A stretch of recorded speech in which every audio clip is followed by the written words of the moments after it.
The ballroom on the 42nd floor of the Meridian Tower smelled of champagne and quiet ambition. Crystal chandeliers hung like frozen waterfalls above 300 of New York's most carefully curated guests, venture capitalists in bespoke suits, tech founders with deliberately casual shoes, socialites who had perfected the art of appearing bored while absorbing everything. The room pulsed with the low thrum of deals being made behind smiles, of flattery dressed up as admiration, of money pretending to be love. And at the center of it all, standing at the podium with her shoulders perfectly square, and her expression the particular shade of composed that takes years of pain to manufacture, was Vanessa Cole. She was 35 years old, the founder and chief executive of Cole Dynamics, a company that had changed the way 3 continents processed financial data. She was worth, depending on the quarter, somewhere between $800 million and $1.2 billion. She was wearing a gown the color of midnight water, and her hair was pulled back in a way that said she had not tried, which meant, of course, that she had tried very precisely.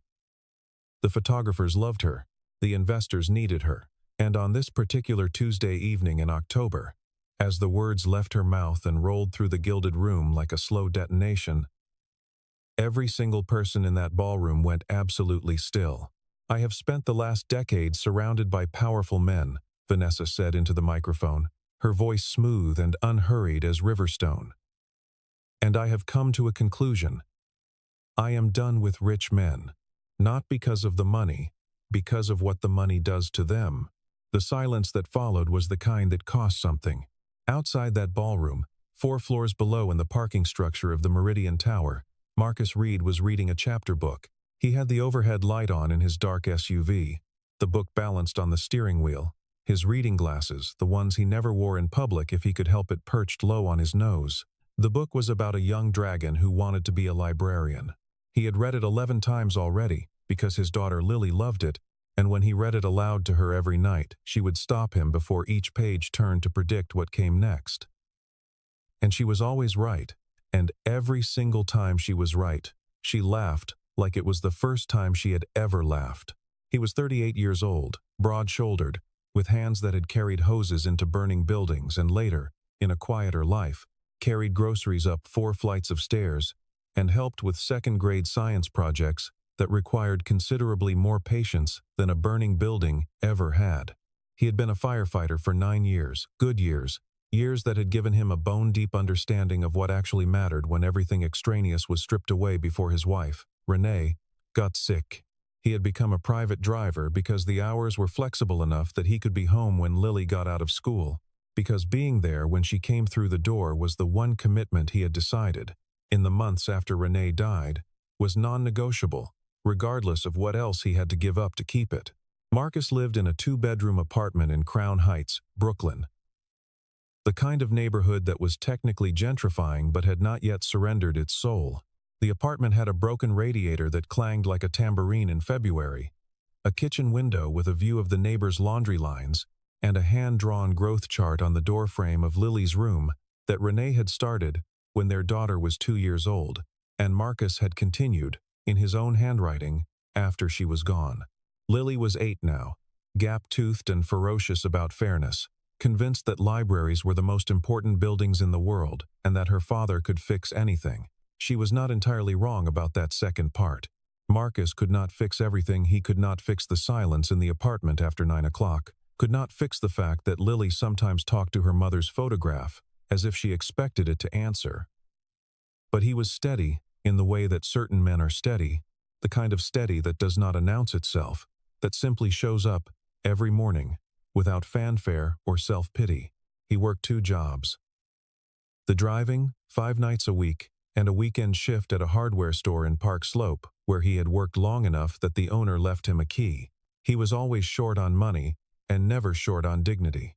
He had been working as Vanessa Cole's driver for 3 weeks, when the night at the Meridian Tower happened. He'd gotten the gig through a placement agency that served high-net-worth clients in Manhattan.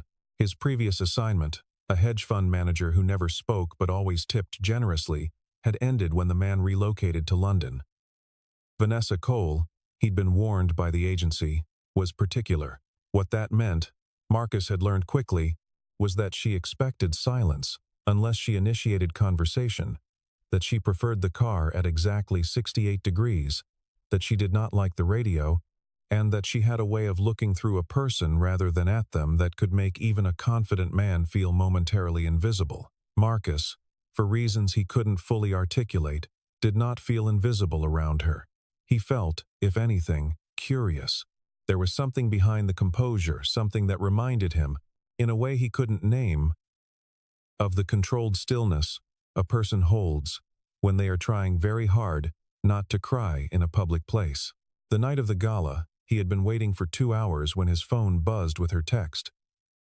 Not the building, exit the side door, ground level. He pulled around without question. She appeared in the doorway in her midnight gown, and for a moment she stood there with one hand pressed flat against the brick wall, not moving, as if she needed the cold stone to confirm that she was still real. Then she walked to the car, got in, and said nothing. Marcus pulled out of the parking structure and onto 57th Street without asking where they were going. He knew the route to her apartment in Tribeca by memory now. The city moved around them, amber lights, the muffled percussion of a Friday night, yellow cabs threading through the dark like fish. He drove for 6 blocks before Vanessa's voice came from the back seat, quiet and stripped of its usual control. "Why do men always change when they find out how much money I have?" She was not talking to him exactly. She was talking to the air, to the window, to whatever part of the night was listening. But Marcus answered her anyway. "Maybe," he said, keeping his eyes on the road, "because they met you as a billionaire first, not as a person." The silence that followed was different from her usual silences. This one had weight. He felt her looking at the back of his head. "That's an interesting answer for a driver," she said. And Marcus, without turning around, said, "People say interesting things when they stop trying to impress you." Another block passed. The river was somewhere ahead of them, invisible but present, the way important things often are. And then Vanessa Cole said something that Marcus Reed did not see coming, would not have predicted in any version of any night he had ever imagined. "What if I paid you to help me find one? A real man. Someone who actually means what he says." Marcus did not respond immediately.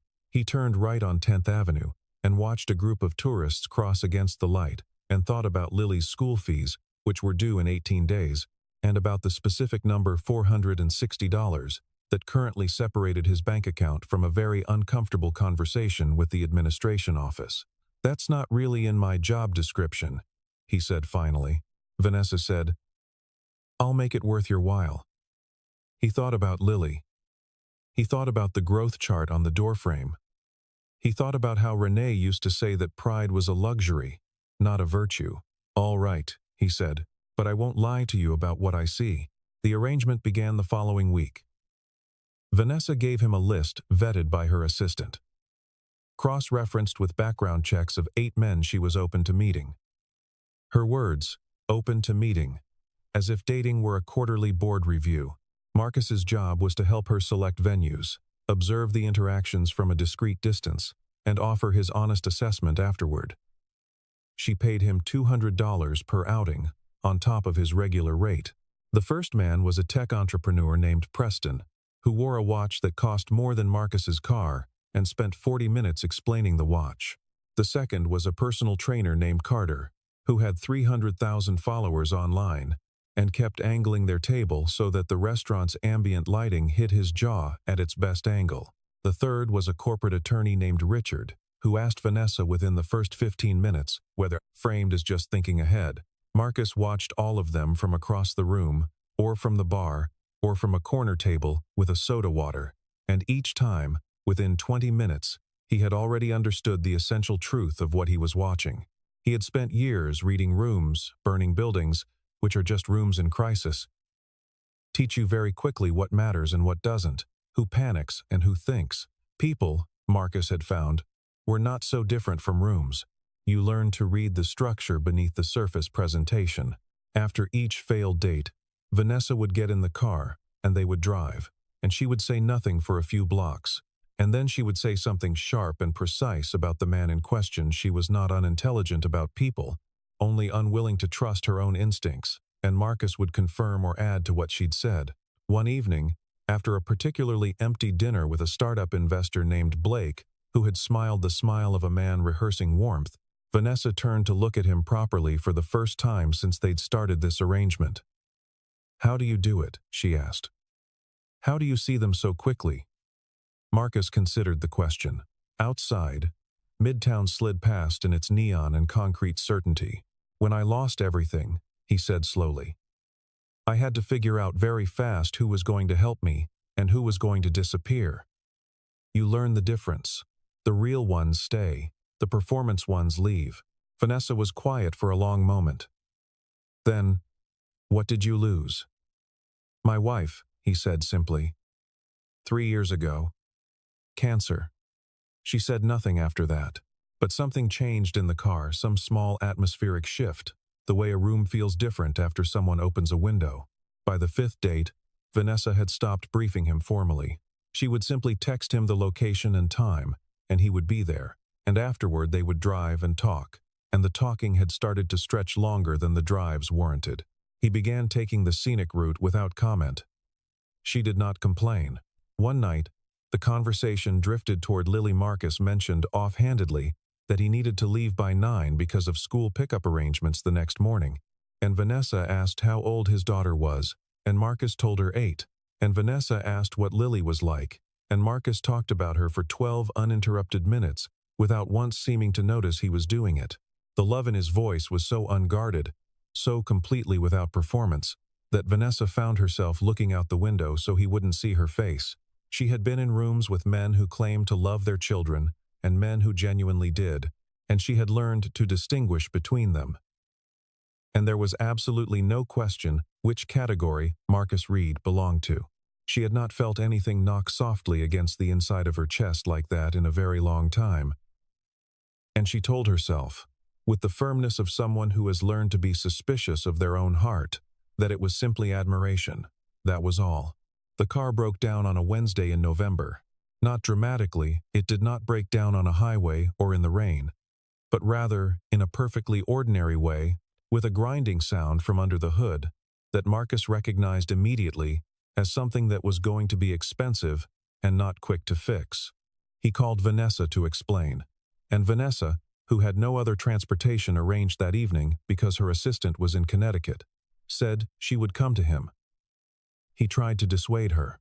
She came anyway.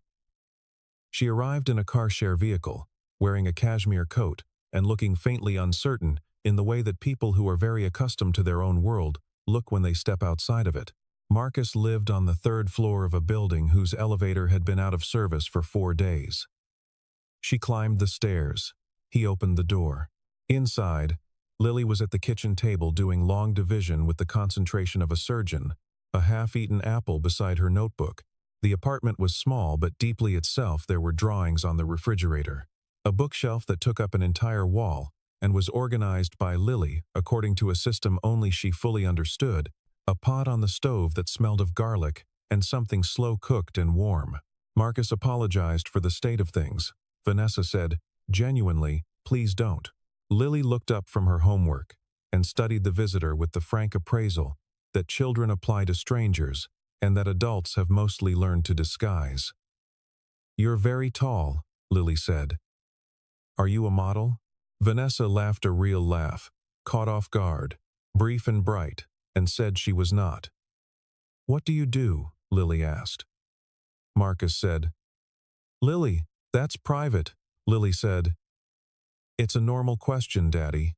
Vanessa crouched down to Lily's eye level, which was not something every adult remembered to do, and said, "I run a company that helps banks talk to each other faster." Lily considered this. "Does that help people?" she asked. Vanessa paused, genuinely caught by the question, and said, "I hope so. I try to make it do that." "Okay," said Lily, apparently satisfied, and went back to her long division. Vanessa stayed for dinner. She had not planned to, and Marcus had not invited her formally, but Lily set a 3rd plate without being asked, with the easy generosity of a child who has been raised around the idea that the table is always large enough for one more, and Vanessa found herself sitting across from an 8-year-old, explaining the difference between a library card and a library membership, while Marcus carried dishes from the stove. Later, after Lily had gone to bed, after Marcus had read her the Dragon Book, and she had correctly predicted every page turn and laughed every time Vanessa sat on his narrow couch and drank the tea he'd made her, and she thought about her apartment in Tribeca, which had 12-foot ceilings and custom millwork, and a kitchen she had barely used in 6 months, and which was utterly, completely silent after 8 o'clock. "She's wonderful," Vanessa said quietly. Marcus, washing dishes in the kitchen, said, "She's the best person I know." "She gets that from you," Vanessa said. And Marcus was quiet for a moment, and then said, "She gets it from her mother too." The rumors started in the way that rumors in certain social circles always start, slowly at first, then all at once, spreading from one dinner party to the next, like a weather system. "Vanessa Cole is spending time with her driver." That was the polite version. The impolite version, which circulated in the group texts of people who wore their wealth like armor, was considerably less charitable. It included words about his race, his background, his motivations, the comfortable assumption, held by people who have never had to want for anything, that a man without money must necessarily be pursuing a woman with it. At a gallery opening in Chelsea, a woman named Portia, who sat on 2 non-profit boards and had known Vanessa since their days at the same university, approached Marcus directly. He was waiting near the entrance, as he sometimes did when Vanessa was inside at an event, when Portia materialized beside him with a glass of white wine and the smile of someone about to say something they have already decided is reasonable. "You seem like a smart man," Portia said. "So I assume you understand that whatever you think is happening, it isn't." Marcus looked at her without expression. "I'm just doing my job," he said. "Men like you always say that," Portia replied, and let the words land where she intended them to. "Men who came from nothing, who see an opportunity." "I'm not judging. I'm just being honest," Marcus said, still without heat. "I appreciate honesty." And he turned back toward the entrance. Vanessa came out 20 minutes later and found him in the same spot. She read his face, the way she had learned to read his face over the past weeks, the particular quality of his silence when something had happened, and she asked him what was wrong. He told her it was nothing. She pressed. He told her what Portia had said, simply, without editorializing. What followed was one of the few times Vanessa Cole lost her composure in a semi-public space. She turned and walked back into the gallery, and said something to Portia that made 2 people nearby take a half-step back. And she returned to Marcus looking slightly flushed and entirely unapologetic. "You didn't have to do that," Marcus said. Vanessa said, "She was rude." He said, "People are going to say things." She said, "People can be wrong." They drove home in a silence that was different from their early silences. This one was warmer, more complicated, freighted with something neither of them was prepared yet to name. Marcus, alone in his car afterward, driving back over the bridge to Brooklyn in the thin hours of the morning, found himself replaying the sound of her voice when she defended him. He did not allow himself to think about what that meant, but he began, that same night, to create a small, careful distance between himself and the version of things he had started to hope for. The distance showed. Vanessa noticed it the way a person notices a drop in temperature gradually, and then all at once, their conversations, which had been stretching longer and ranging further, became brief again. Marcus was professional, attentive, reliable as a fixed point, and somewhere behind that reliability, he had retreated into a place she couldn't quite reach. She told herself this was fine. She had other things to focus on, which was when Daniel Hargrove arrived. He came into the arrangement through a friend of a friend who believed, correctly, that he checked all of Vanessa's stated boxes. Daniel was 41, a cardiologist at a private practice on the Upper East Side, the kind of handsome that is classically proportioned and therefore easy to trust, with a quiet manner that could read as depth. He knew how to listen at dinner. He asked follow-up questions. He sent books with notes inside. When Marcus met him for the first time at a coffee shop on Lexington, where he sat pretending to read while Vanessa and Daniel talked at a table across the room, his initial read was complicated. There was nothing obviously wrong. And that, Marcus had learned in rooms both burning and ordinary, was sometimes the thing most worth paying attention to. That evening, driving Vanessa home, Marcus was quieter than usual. Vanessa, in a good mood from the evening, was less quiet than usual. She said Daniel seemed promising. She said he had mentioned taking a trip to Portugal, that she had always wanted to see the Alentejo region, that there was something uncomplicated about him. Marcus said that was good. She said Marcus seemed happy for her. He said he was. Lily, that same evening, when Marcus arrived home and sat at the kitchen table and stared at the middle distance for longer than usual, while she did her reading, looked up and said with the directness of someone who has not yet learned to protect people from true things, "Do you like Miss Vanessa, Daddy?" Like? Marcus said he didn't know what she was talking about. Lily said, "Your face does the thing." He asked what thing. She pointed at his eyes. He told her to go back to her book. She went back to her book but left one eye pointed at him for the next 10 minutes, which he pretended not to notice. Daniel Hargrove had a startup. It was in the medical data space, which was also, not coincidentally, adjacent to Coal Dynamics territory. This information came to Marcus in a sideways fashion through a conversation he overheard at a parking structure when Daniel thought he was alone on a phone call, 3 minutes of someone speaking without caution because they believed they were unobserved. Marcus heard enough. A name, a number, a particular phrase about leveraging the relationship before the Series B. It was not conclusive, but it was the particular shape of something Marcus recognized. The shape of an agenda wearing the clothes of sincerity. He sat with the information for 4 days.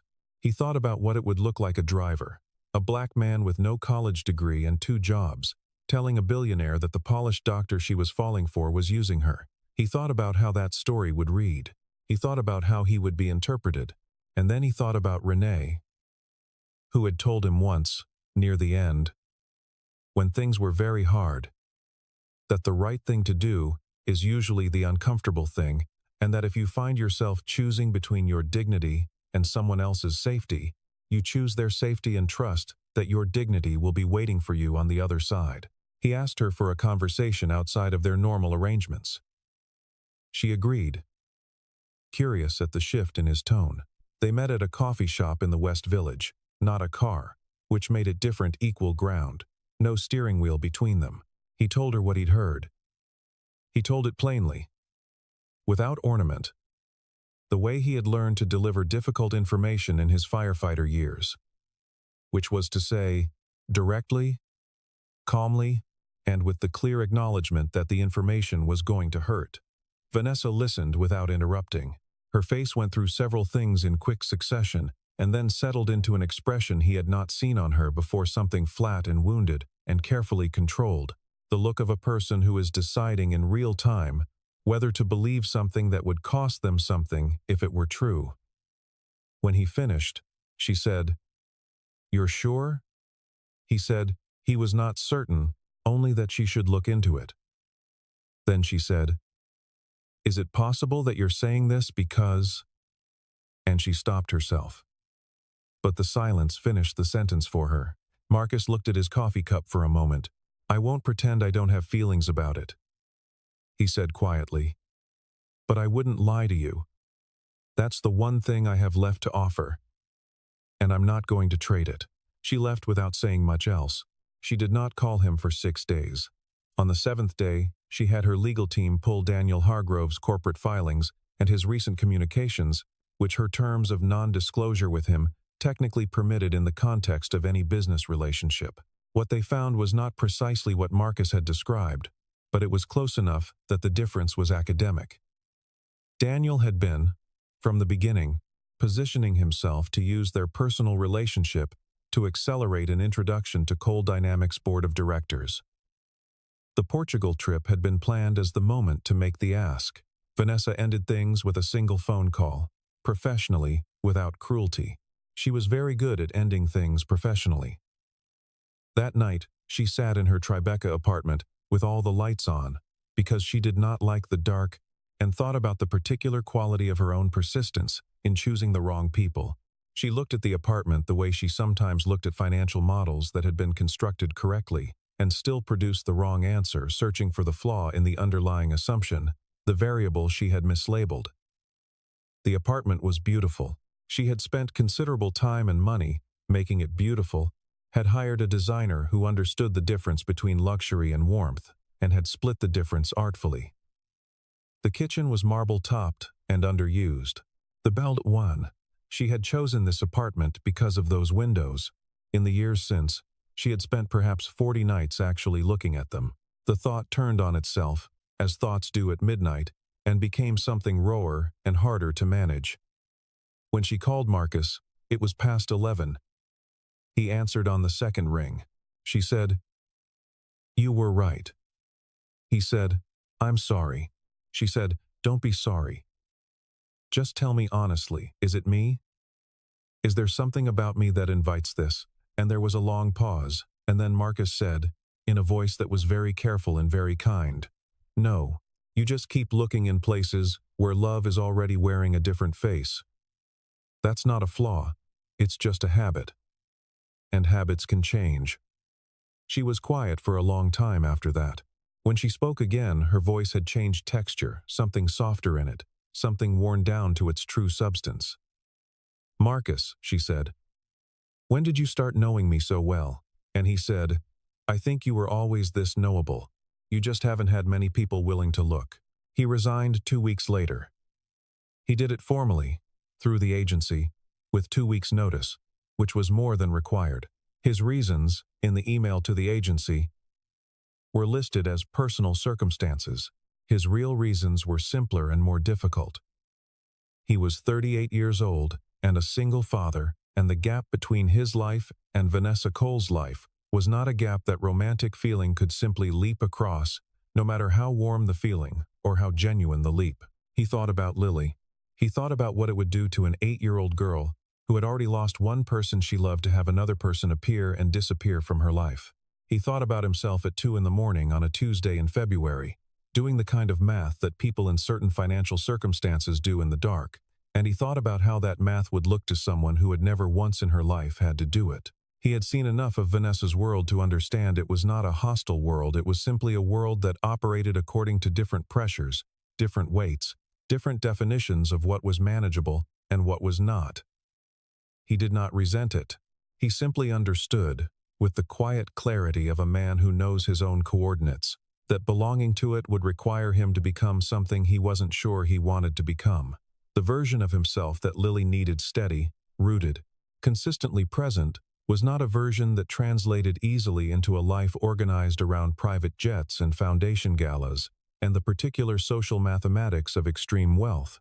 He thought about all of this and concluded, with the pragmatic sorrow of a man who is accustomed to making decisions that are right rather than easy, that the correct thing to do was to create distance before the distance became necessary in a more painful way. He told Lily only that the job had ended, which was true.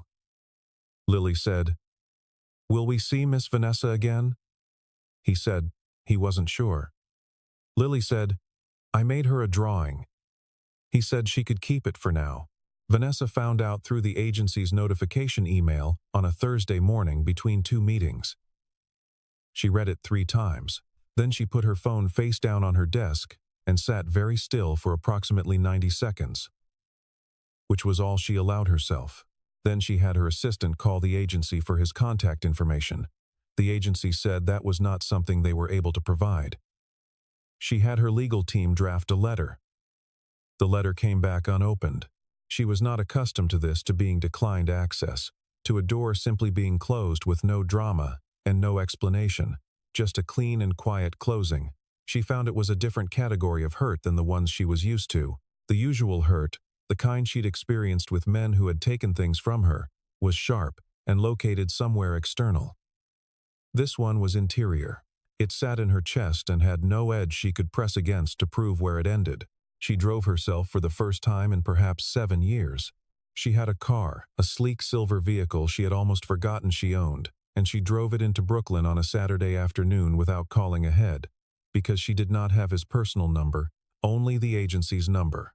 She knew his neighborhood from the night of the broken car. She found the building by memory, which surprised her. She had a habit of noting exits and entrances, an old instinct from years of rooms she needed to be able to leave. She sat outside it for 20 minutes. She went to the grocery store on the corner, bought orange juice and a carton of eggs, because she needed a reason to be standing somewhere, and stood in the cereal aisle for a while thinking about nothing in particular. She came back outside and the building was still there, and she was still not sure what she intended to say.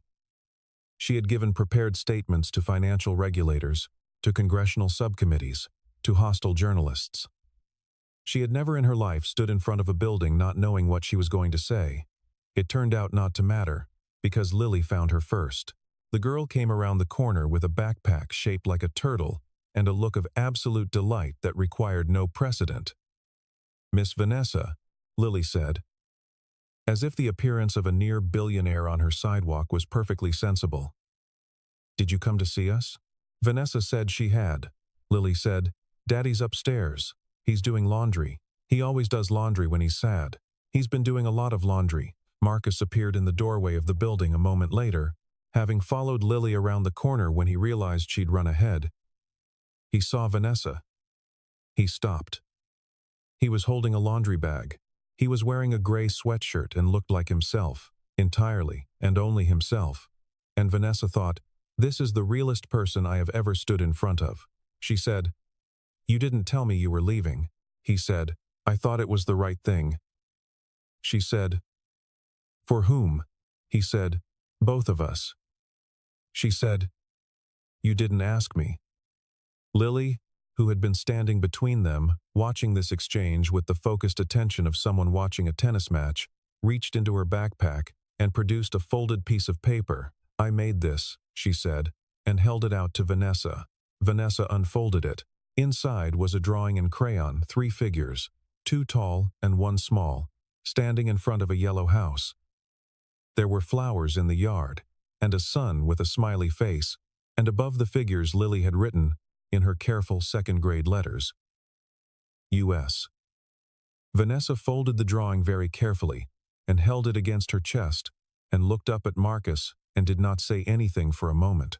Then she said, "I don't need you to be something you're not, Marcus. I need you to stop deciding things about my feelings without asking me." He said nothing. She said, "Can we talk?" He held the door open. The Coal Dynamics Annual Investment Summit was held in early December at the Grand Hyatt, the kind of event that required 3 months of planning, a communications team of 11 people, and a ballroom reservation that cost more per night than Marcus Reed's monthly rent. 430 people attended. The financial press were in their designated corner. The live stream had been announced to 17,000 interested parties.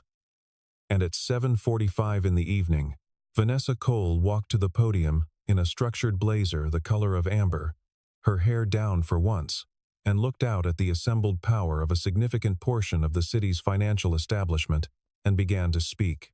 She spoke about the company's performance, which was strong. She spoke about the upcoming product expansion, which was ambitious.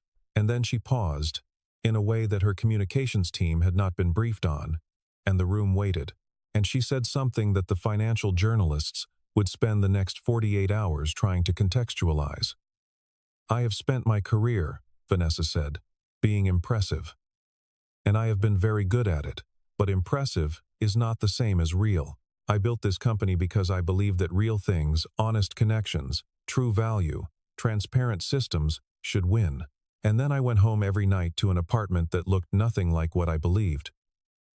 She paused again. The room was completely quiet.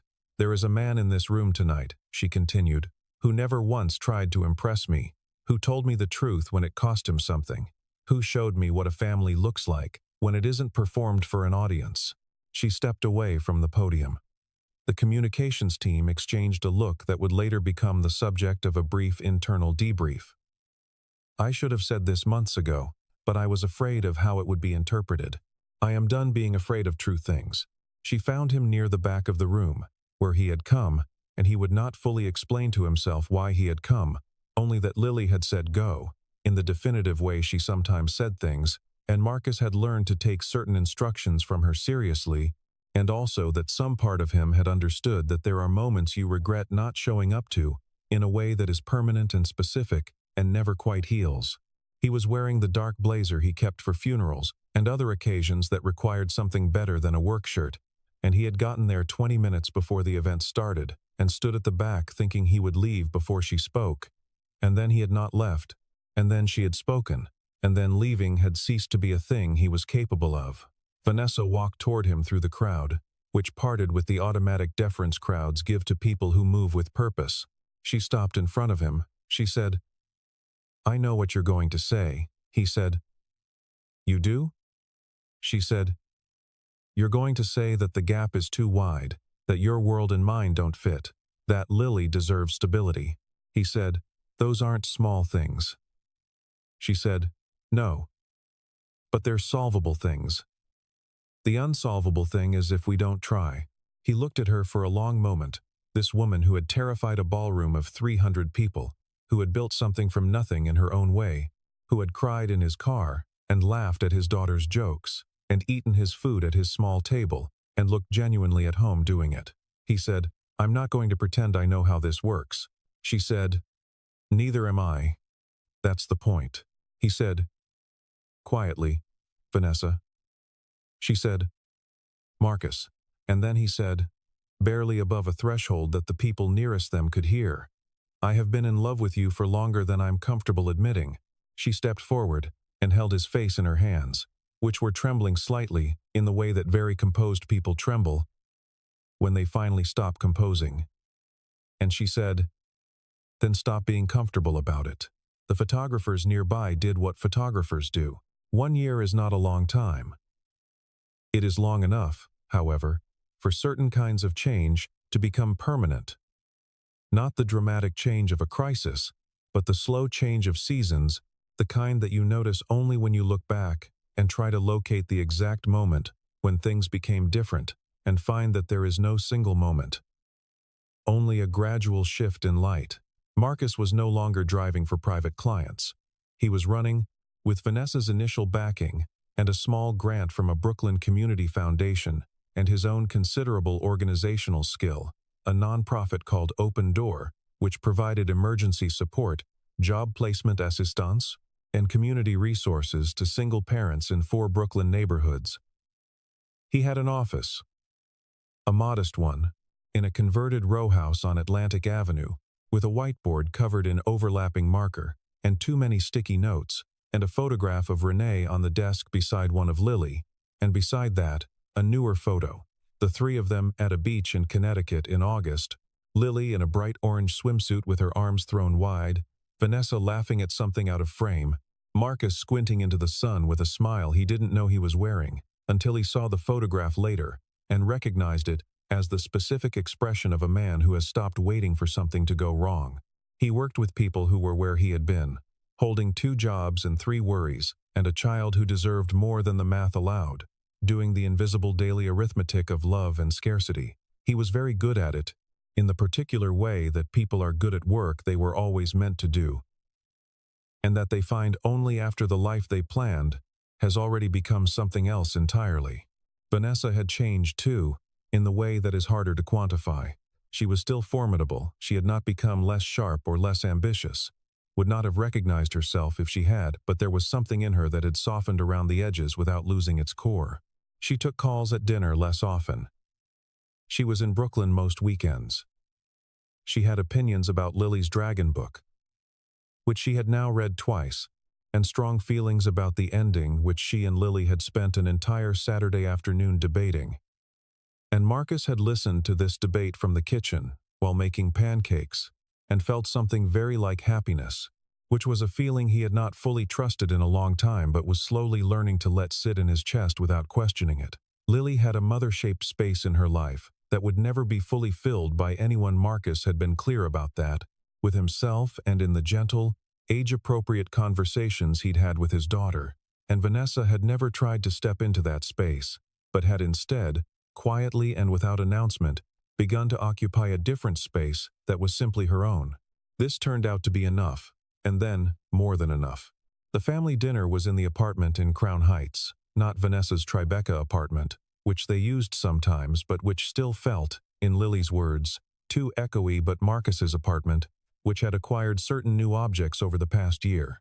A better coffee maker, a proper bookshelf that reached the ceiling, a small planter on the kitchen windowsill, with herbs that Lily had named individually. Basil was named Gerald. The rosemary was named Professor. The thyme had been named Tiny twice, independently, by both Lily and Vanessa on separate occasions, which Lily took as proof that the name was cosmically correct. The three of them ate and talked, and Lily performed a show she had written herself, which was about a dragon who becomes a librarian, and also, in a subplot that she had added and was very proud of, a detective. The show lasted 22 minutes, and had a twist ending involving a stolen first edition and a red herring, in the form of an overly suspicious fern. They gave it a standing ovation. Afterward, in the comfortable aftermath of food and laughter, while Marcus was doing dishes, and Lily was supposed to be brushing her teeth but was instead sitting on the bathroom counter asking questions through the open door, she said, "Who found who first?" Marcus turned off the water.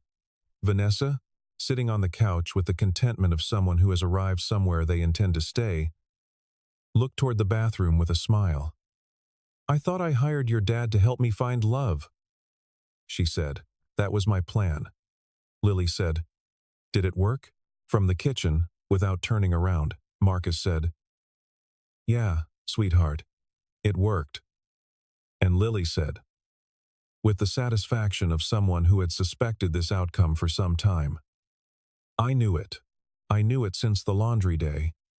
They laughed, all three of them, at different notes and different volumes, and the sound of it moved through the small apartment and bounced off the walls that had heard other sounds in other years, sadder sounds, quieter sounds, the specific silence of a household, learning how to continue and displace them, gently, with something warmer.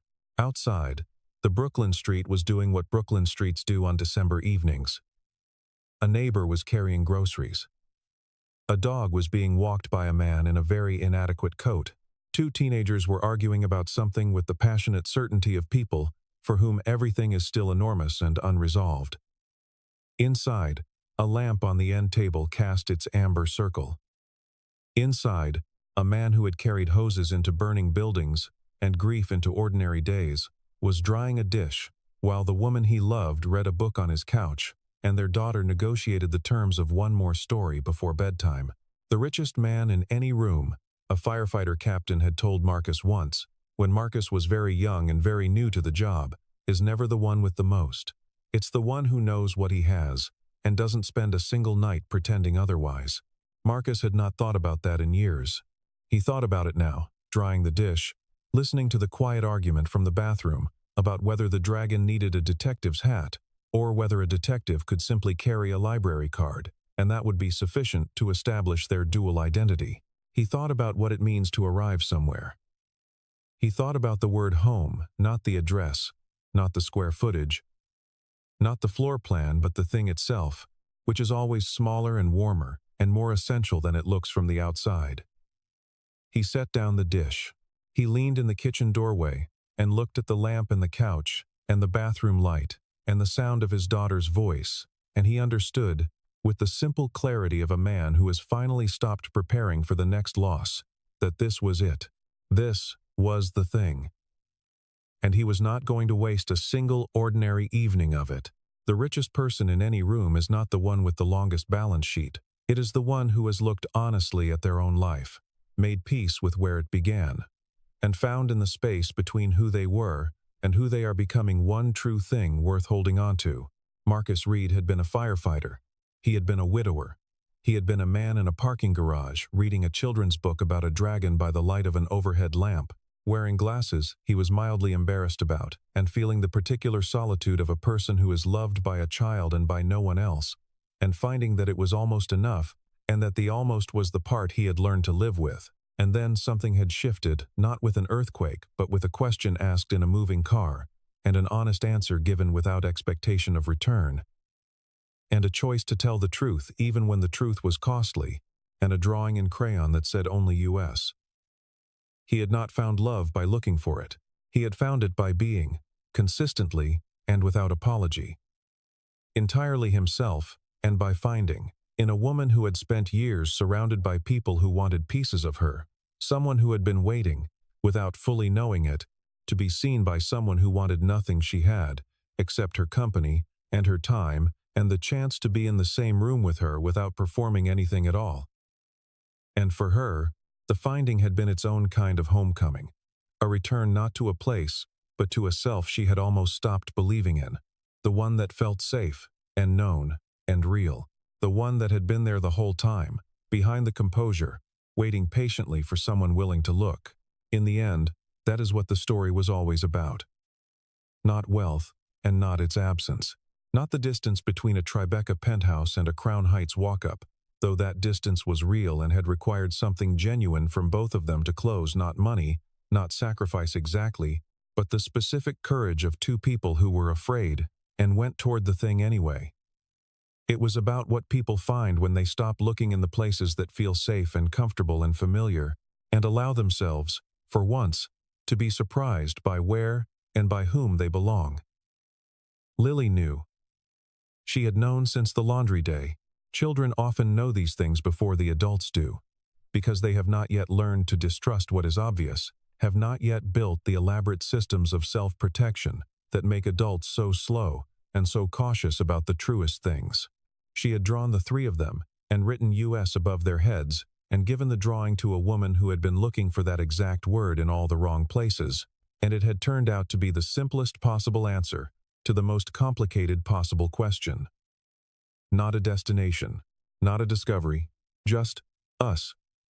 Just this. Just home.